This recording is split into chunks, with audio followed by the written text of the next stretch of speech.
भक्ता कृष्णपदीरितः प्रियतमा मीरा सुधा भावना गौरेशो हरिभक्तिमार्गभीता प्रेम प्रसादोदया ज्ञानेशो मुनिसत्तयो तपोनिधि कबीर कवित्वं यता रामानुजाचार धर्म पथ प्रवर्तका वंदे महाभक्त गणम। भारतीय संत परंपरा में भगवान के भक्त जो भगवान की भक्ति के उस आयाम तक पहुंचे कि उनकी भक्ति के आगे मृत्यु हार गई और यह दिव्य विभूतियां मृत्यु को पार कर सीधे प्रभु में समा गए, इन सभी विभूतियों के बारे में हमारे महान महाग्रंथों में वर्णन किया गया है। सबसे पहले मीराबाई भगवान श्री कृष्ण की अखंड प्रेयसी। मीराबाई ने अपना पूरा जीवन श्री कृष्ण को अर्पित कर दिया। मीरा जी द्वारका में जब रणछोड़ राय जी के मंदिर में भजन गा रही थी तो मूर्ति के अंदर समा गई। उनके वस्त्र और वीणा मूर्ति पर रह गए, पर मीरा जी श्री कृष्ण में लीन हो गई। यह घटना भक्ति योग की चरम सीमा मानी जाती है।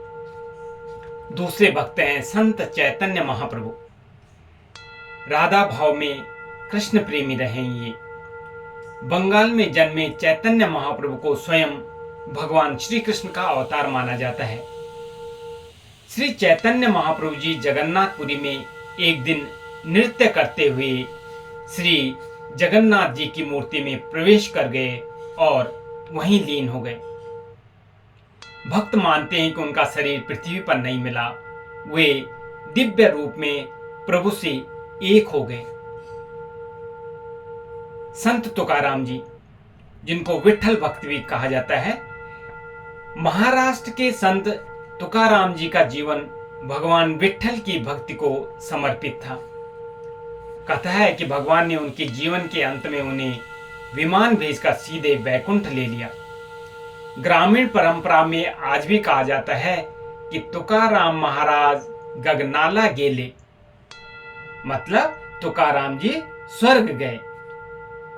संत ज्ञानेश्वर जी, जिन्हें संत कवि और योगी भी कहा जाता है, मराठी संत ज्ञानेश्वर ने मात्र 21 वर्ष की आयु में अलौकिक समाधि ली।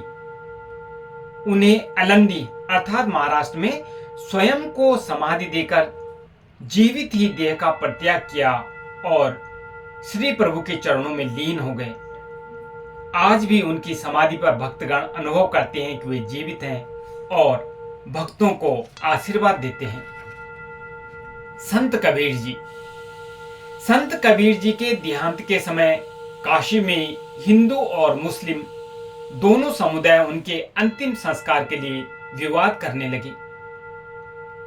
जब उनके पार्थिव शरीर से चादर हटाई गई तो उनके स्थान पर केवल फूल पाए गए। हिंदू पक्ष ने फूल का आधा भाग जलाया और मुस्लिम पक्ष ने आधा भाग दफनाया। इससे सिद्ध होता है कि कबीर जी सांसारिक मृत्यु से परे होकर सीधे प्रभु में समा गए। श्री रामानुजाचार्य जी, दक्षिण भारत के महान वैष्णव आचार्य रामानुजाचार्य जी ने भी साधारण मृत्यु नहीं पाई। श्री रामानुजाचार्य जी ध्यान में बैठे बैठे ही प्रभु श्रीनिवास अर्थात भगवान विष्णु में लीन हो गए। आज भी श्री रंगम मंदिर में उनका दिव्य विग्रह अर्थात जीवंत स्वरूप में पूजा जाता है। गोपियों का विरह मिलन, जो कि भागवत कथा में भी मिलता है। भगवान श्री कृष्ण की गोपियां जब वियोग में तड़पती थी तो अंततः वे भी भक्ति की गहन समाधि में भगवान श्री कृष्ण में लीन हो गई। यह ऐतिहासिक न होकर आध्यात्मिक घटना है, लेकिन भक्ति परंपरा में इसे सर्वोच्च स्थान प्राप्त है। तो इस प्रकार से मीरा जी, संत चैतन्य महाप्रभु जी, संत तुकाराम जी, संत ज्ञानेश्वर जी, संत कबीर जी, श्री रामानुजाचार्य जी और गोपियां, इन सभी की मृत्यु नहीं हुई और ये महाभक्त जो थे वो सीधे प्रभु चरणों में समा गए।